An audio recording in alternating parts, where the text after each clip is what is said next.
Bonjour à tous et à toutes, bienvenue sur la chaîne Soyez Devenus. Très heureux aujourd'hui parce que le sujet que je vais aborder est un sujet qui me tient tellement à cœur et qui résonne encore plus en moi pour la simple et bonne raison que c'est partie intégrante de mon travail. C'est clairement ce que je fais au quotidien. Alors, le sujet d'aujourd'hui est le sujet des blocages émotionnels. Et si je vous disais que vous avez des blocages émotionnels sans même vous en rendre compte? La plupart des gens pensent que s'ils avaient un blocage émotionnel, bien, ils seraient au courant, ils le sentiraient, que ce serait une évidence. La plupart du temps, les personnes vont se défendre en disant mais je sentirais s'il y avait quelque chose, je sentirais une barrière, un frein, un malaise très fort. Eh bien non. En réalité, c'est rarement le cas. Pourquoi? Le plus grand paradoxe avec les blocages émotionnels, c'est que la plupart du temps, on ne sait pas qu'ils existent. On vit avec, on avance, on s'habitue, et pourtant ces blocages influencent vos choix, influencent votre vie. Ils se cachent derrière vos relations, derrière votre santé, vos habitudes, vos douleurs physiques, vos croyances, et parfois même derrière votre force de caractère. Dans cette vidéo, je vais vous montrer pourquoi on ne se rend pas compte de ces blocages émotionnels. Comment ils se manifestent concrètement dans nos vies. Et surtout, quels sont les signaux qui doivent vous alerter. Je partagerai quelques exemples clairs pour que vous puissiez, par vous-même, détecter ces blocages émotionnels. Mais avant de pouvoir faire cela, nous devons vérifier pourquoi les blocages émotionnels sont invisibles. Tout d'abord, il faut savoir que le cerveau a des filtres. Pour cela, je vous invite à aller vérifier le sujet 17 que nous avons vu la semaine dernière concernant notre réalité et la perception. Alors, le cerveau filtre, effectivement, mais il stocke aussi également la douleur dans notre inconscient afin de nous protéger. Toutefois, il faut savoir que tout ce qui n'est pas conscient se rejoue indéfiniment. Un blocage émotionnel est d'abord un mécanisme de défense. Imaginez-vous un enfant qui vit un abandon. C'est tellement douloureux pour lui que son cerveau va ranger cela dans un coin. Plus tard, en étant adulte, il va éviter de manière inconsciente tout ce qui peut le ramener à cette douleur. Résultat, dans sa vie, il peut avoir peur de l'engagement. Et cette peur qu'il va avoir, il ne saura même pas pourquoi il a peur de l'engagement. Il y a aussi la normalisation de la douleur. Il est vrai qu'avec le temps, un état d'inconfort devient une habitude. Par exemple, une personne stressée en permanence au travail finit par se dire « c'est normal, tout le monde vit ça ». Elle ne se rend même plus compte que ce stress permanent est lié à un blocage émotionnel plus profond, comme la peur de décevoir ou la peur de ne pas être assez. Il y a aussi le manque de conscience émotionnelle. Et c'est vrai, beaucoup d'entre nous n'ont jamais appris à identifier leurs émotions. Quand on se coupe à cela, c'est très compliqué de pouvoir avoir un recul sur ce que l'on vit de manière consciente. Par exemple, une personne qui ressent une fatigue permanente ou une frustration diffuse va penser que c'est juste le rythme de la vie, alors qu'en réalité, c'est une colère refoulée ou une tristesse jamais exprimée qui l'épuise. Ensuite, il y a les croyances et les conditionnements. On nous répète souvent « il faut être fort, ça va passer, c'est pas grave ». Résultat de tout ça, on cache nos émotions au lieu d'essayer de les comprendre. Une personne qui a toujours entendu « sois forte, ne pleure pas » dans sa vie, peut finir par se couper totalement de sa tristesse. Avoir un écart avec sa tristesse tellement qu'elle ne fait plus partie de votre conditionnement jusqu'à ce que son corps parle à sa place avec des migraines, des insomnies ou des fatigues répétitives ou des fatigues inexpliquées. Ensuite, il y a la peur d'affronter la vérité. Reconnaître un blocage, c'est reconnaître une faille en nous. Et il faut savoir que ce n'est pas aussi simple de pouvoir reconnaître une faille chez nous.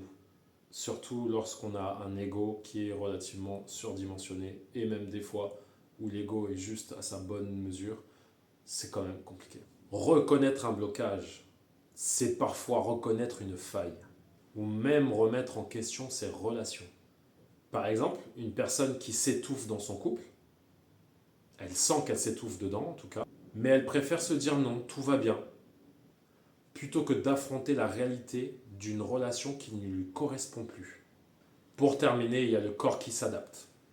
Le corps compense en silence. Et souvenez-vous de la vidéo que j'ai faite sur le corps. Il est important de bien avoir une distinction entre chaque organe, les principaux, parce que je n'ai pas pu vous faire tous les organes du corps. On va dire que ce sont les dominantes. Mais ce qui est important pour vous, c'est de pouvoir comprendre votre corps et de pouvoir aussi comprendre les messages qu'il vous envoie ou qu'il vous transmet. L'écoute de son corps, c'est une base dans votre vie de tous les jours. Dès que vous êtes fatigué, que vous avez un mal de tête, des maux de ventre ou autre, vous réagissez, vous ne restez pas comme ça sans rien faire, vous allez chez le médecin pour régler le problème. Ok, mais est-ce que vous faites le nécessaire pour régler la partie émotionnelle? Essayez de voir votre corps comme quelque chose d'unique. Essayez de voir aussi que toutes ces choses à l'intérieur de vous communiquent entre elles. Et il est important de pouvoir être réceptif à cela. Ça ne vous demande pas énormément de travail, juste à vous écouter. Par exemple, une personne qui cumule des douleurs de dos chroniques va finir par dire « Ah ben non, mais ça c'est mon travail. » Ouais, ok. Mais ça s'arrête là. Qu'est-ce qu'il y a d'autre derrière ça? Pourquoi ça s'enclenche maintenant? Pourquoi ça ne s'est pas enclenché avant? Vous allez me dire « Bah oui, l'usure. » Ok. Mais l'usure physique? L'usure émotionnelle? Laquelle usure? De quelle usure on parle? De quelle usure on parle? Parce que vous pensez qu'il n'y en a qu'une seule qui compte et l'autre n'existe pas. Pourtant, elle est bien présente. Elle est tellement présente que vous ne l'écoutez même pas. C'est dingue. Mais on ne nous apprend pas cela. Je vous rappelle que la vidéo concernant l'éducation émotionnelle avait pour objectif justement de vous interpeller là-dessus. Pour que vous puissiez comprendre qu'il n'y a pas que le comportement qui compte. Il y a aussi la partie émotionnelle. N'oubliez pas que vous récupérez une information par votre cerveau va déclencher l'émotion qui va avec, et l'émotion va déclencher le comportement qui va aussi. Tout est lié et la boucle se termine jamais. Si à un moment donné, vous ne voulez pas voir où se trouve le cœur du problème, ce sont toujours les mêmes choses que vous allez vivre à répétition. Alors quand vous dites par exemple que c'est mon travail parce que je reste trop assis, eh bien c'est qu'une partie de la vérité. Votre corps exprime dans ce genre de situation une charge émotionnelle importante qu'elle n'arrive pas à relâcher. Il est important que vous gardiez une petite chose en tête. Ce que vous croyez être votre personnalité est parfois juste une protection contre votre douleur passée. Je répète cette phrase parce qu'elle est très importante. Ce que vous croyez être votre personnalité est parfois juste une protection contre votre douleur du passé. Alors nous allons voir à présent quels sont les signes invisibles des blocages émotionnels. L'un des signes indicateurs sont les réactions disproportionnées. Par exemple, une remarque anodine dans votre travail vous met hors de vous, hors de contrôle sur le moment. Ce n'est pas la remarque qui blesse, mais c'est la mémoire émotionnelle à laquelle elle se rattache. Par conséquent, dès lors que vous sentez que vous êtes sur une situation qui peut paraître un peu anodine au début, et puis que vous avez une réaction qui est vraiment trop exagérée, trop disproportionnée par rapport à la situation, il est important que vous preniez un peu de recul pour comprendre pourquoi cette situation vous a été autant insupportable. Les schémas répétitifs, certainement vous avez déjà entendu cette phrase. Vous avez déjà entendu l'assemblage de ces deux mots, schéma répétitif. On refait le film encore une fois. Souvent ça, vous pouvez l'entendre par vous-même quand vous dites « Mais pourquoi ça n'arrive qu'à moi? Mais pourquoi à chaque fois je tombe sur ces gens-là? Mais pourquoi à chaque fois je tombe sur cette situation-là » Ces situations s'enchaînent parce que vous les témoignez. Et elles sont témoignées que par vous, personne d'autre. Et vous avez l'impression que le monde est contre vous, et vous avez l'impression que vous êtes juste né sous un nuage gris, en dessous duquel il pleut tous les jours. Et ça, c'est que pour vous. C'est votre petit nuage à vous, qui vous suit partout. Les autres peuvent avoir du soleil au-dessus, mais vous aurez la pluie. Le Calimero, celui à qui il arrive toutes les mauvaises aventures. Pourquoi je tombe par exemple sur des partenaires toujours indisponibles? C'est un bon exemple ça. Pourquoi mes amis, je tombe toujours sur des personnes qui me déçoivent, qui finissent par me décevoir? Le blocage attire inconsciemment toujours les mêmes situations. Vous vous plaignez d'une chose et elle revient toujours vers vous. Parce qu'inconsciemment, vous la provoquez. Ah, ça c'est dur à entendre. C'est dur aussi à comprendre. C'est même des fois très compliqué à imaginer. Pourtant, vous en êtes la preuve vivante, vous le vivez. Alors c'est quand même étrange. Et pourquoi tout le monde le dit? Il n'y a pas qu'une seule personne qui dit ça. Tout le monde le dit. On l'a tous fait. Et la question c'est pourquoi on l'a fait et qu'est-ce qui nous pose problème? Quelle est cette situation qui nous dérange? La difficulté à exprimer ou à ressentir ses émotions. Par exemple, vous dites « Non, je vais bien, mais vous avez la gorge serrée, le cœur lourd. Et souvent, le problème, c'est que lorsque notre corps crie, on se coupe de lui. C'est quand même dommage. C'est lorsque les choses sont présentes que l'on finit par se couper. Pourquoi? Parce qu'on veut encore se protéger. On revient au début de cette vidéo. Tout est fait pour éviter de souffrir, de revivre une situation qui nous a été désagréable.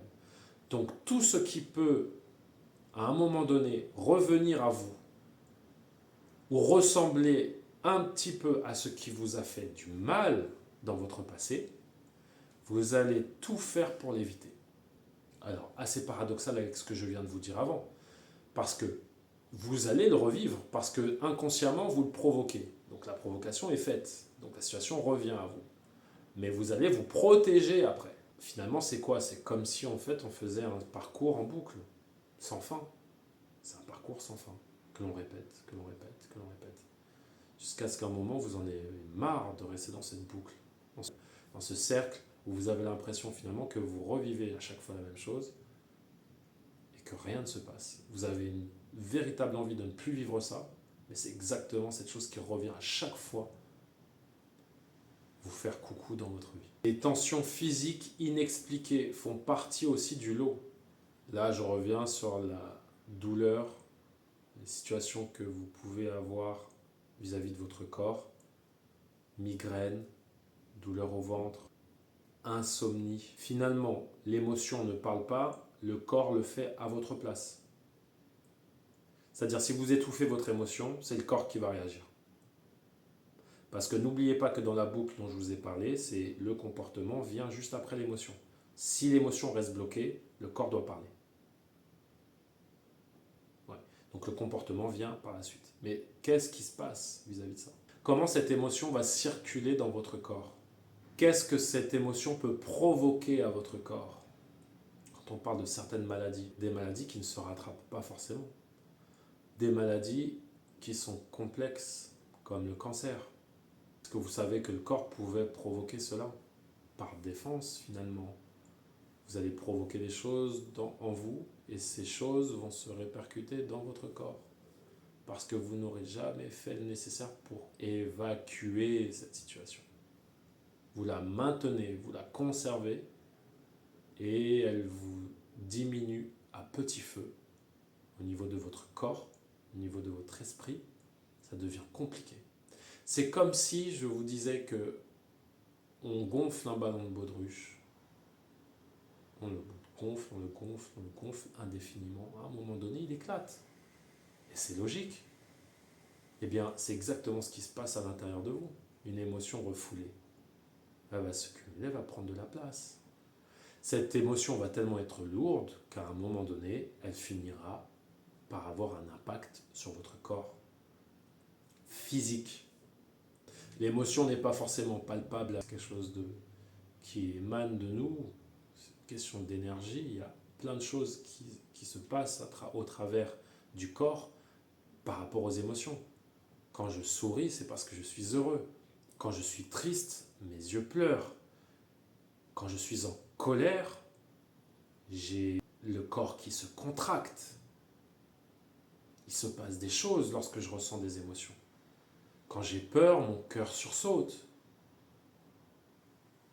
Toutes ces émotions provoquent des choses sur notre corps. Maintenant, imaginez-vous que ces émotions restent et qu'elles prennent possession complète de votre corps. À un moment donné, qu'est-ce qui se passe? Elle doit s'extérioriser d'une manière ou d'une autre. C'est exactement ce qui se passe. Votre corps ne peut plus supporter. Nous sommes des êtres de nature vivante et tout ce qui est sur cette terre est vivant. Tout ce qui est sur cette terre est fait d'énergie. Si on ne prend pas soin de nous-mêmes au travers de toutes ces choses, qui le fera à notre place? Vous êtes les premiers responsables de vous-même. Eh bien, protégez-vous également. On protège nos enfants. Pourquoi on ne peut pas se protéger nous? Comment on peut protéger nos enfants si on ne se protège pas nous d'abord? On commence par soi, par se protéger soi pour protéger les autres. Si vous ne vous protégez pas, comment vous allez protéger votre enfant? Comment vous allez protéger les autres? Compliqué. C'est pourquoi il est important que vous mainteniez en tête que tout ce qui est refoulé émotionnellement finit toujours par sortir d'une manière ou d'une autre. Parlons maintenant du piège de l'habitude. Comme je l'ai dit en préambule, lorsque l'on vit longtemps avec un blocage, il devient normal. Donc, on finit par croire que c'est notre caractère, notre personnalité. Ah, mais je suis comme ça, j'ai toujours été comme ça. Êtes-vous bien sûr de cela? Quand je vous dis qu'il est important de se connaître, c'est pas seulement de se connaître tel que l'on se voit, c'est d'aller aussi en profondeur pour voir si on se connaît vraiment. Parce que quelqu'un qui se connaît vraiment, vraiment, il n'a plus trop de choses à aller explorer dans cette vie. Donc personne ne peut prétendre se connaître parfaitement. On peut se connaître dans les grandes lignes, oui, mais on a tellement de choses à découvrir de soi et des autres aussi, puisque les autres nous aident à avancer sur nous-mêmes. Finalement, ce n'est pas un caractère, c'est juste une adaptation. On s'adapte, nous sommes force d'adaptation. Et c'est un piège pour nous, cette force d'adaptation. Parce que on est tellement bien constitué que n'importe quelle situation inconfortable que l'on peut vivre, on finira par s'y habituer et surtout à s'adapter. En pensant que cela fait partie de nous. Et pourtant. Par exemple, une personne qui dit « je ne crois plus à l'amour ». Ce n'est pas une vérité universelle. C'est lié à une blessure. Il faut être conscient de cela. Parce que si on n'aime pas l'amour, de base, c'est parce qu'on a forcément eu une expérience qui nous a été douloureuse. Autrement, si on aime, si on connaît ce que c'est que l'amour, le véritable, on ne peut pas le détester. On ne peut que aimer. Alors il faut être attentif à cela. C'est là où beaucoup de personnes se perdent d'ailleurs. J'en croise beaucoup des personnes qui pensent dur comme fer, qui se connaissent tellement bien, si bien, que tout ce qui peut, d'une manière ou d'une autre, les toucher émotionnellement, ils vont l'esquiver. Et ils vont se dire, moi, de toute façon, j'ai pas le temps, je fonce.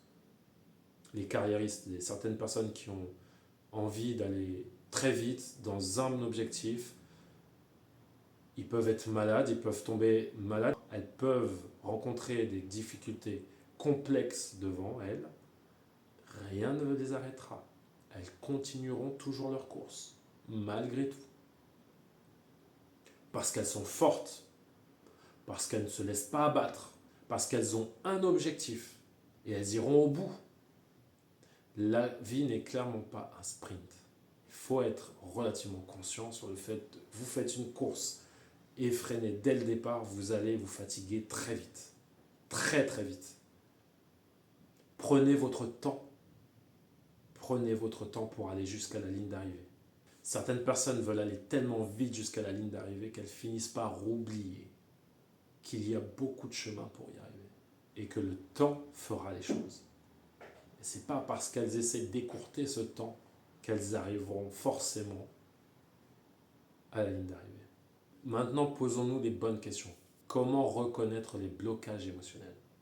Il suffit de se poser des questions simples de manière régulière.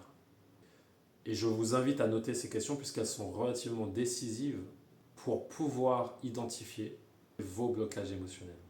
Est-ce que je réagis plus fort que nécessaire dans certaines situation? Est-ce que je répète souvent les mêmes schémas émotionnels? Si vous vous entendez dire souvent, ça tombe toujours sur moi, il y a quelque chose derrière tout ça. N'essayez pas d'esquiver cette situation, il y a quelque chose derrière tout ça. Et souvent la clé se cache derrière ça. Est-ce que mon corps exprime ce que je n'arrive pas à dire? Vous avez une situation qui continue sans cesse, qui vous fait du mal à chaque fois, qui revient. Votre corps vous en parle, vous répète cette chose-là. Soyez attentif à cela. Il y a un message derrière qui reste. Ce n'est jamais pour rien. Jamais pour rien.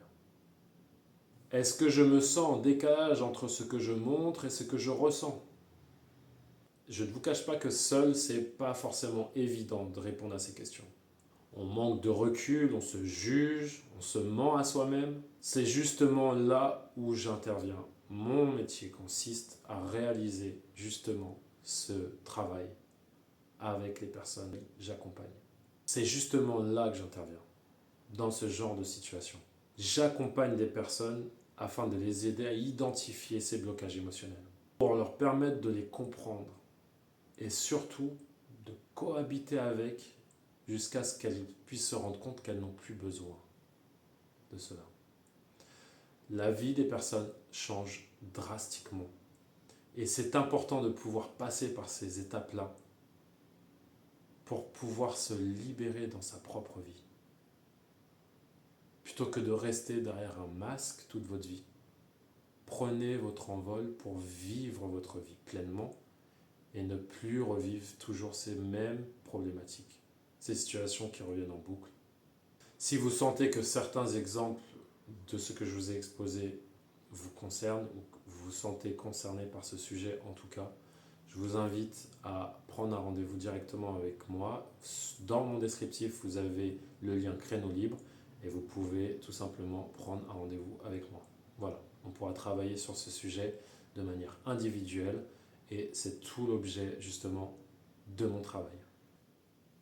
En conclusion, pour résumer, si ces blocages émotionnels sont si difficiles à détecter, c'est d'une part parce que notre inconscient les masque pour éviter de nous faire du mal, donc pour nous protéger. On finit par normaliser la douleur. On ne sait pas toujours reconnaître nos émotions. Nos croyances nous poussent à les minimiser. On a peur d'affronter certaines vérités. Et notre corps s'adapte en silence. Finalement, la vraie question, c'est pas est-ce que j'ai des blocages émotionnels, mais plutôt lesquels me freinent aujourd'hui sans que je m'en rende compte. Alors je vous invite à prendre un temps pour vous poser cette question. Ces questions. Est-ce que je vis une émotion que je ne comprends pas? Pardon. Est-ce que mon corps me parle par des tensions ou des fatigues permanentes? Est-ce que je répète toujours les mêmes schémas dans mes relations ou dans mon travail? Si la réponse est oui à l'une de ces questions, il est peut-être temps d'explorer ce qu'il y a derrière. Si cette vidéo vous a plu, vous a parlé, je vous en prie, likez-la, commentez-la, partagez-la à des personnes à qui ça pourrait aussi. Je vous remercie à tous et à toutes de continuer. Merci aux anciens abonnés, aux nouveaux abonnés, à toutes les personnes qui me soutiennent au travers de cette chaîne. Merci à vous et je vous dis à très bientôt sur la chaîne Soyez et Devenez. Stevens m'a accompagnée en 2024. Il a vraiment été un soutien très important pour moi. Il m'a permis de dépasser des peurs, des blocages que j'avais pour atteindre mes objectifs et je lui en suis infiniment reconnaissante.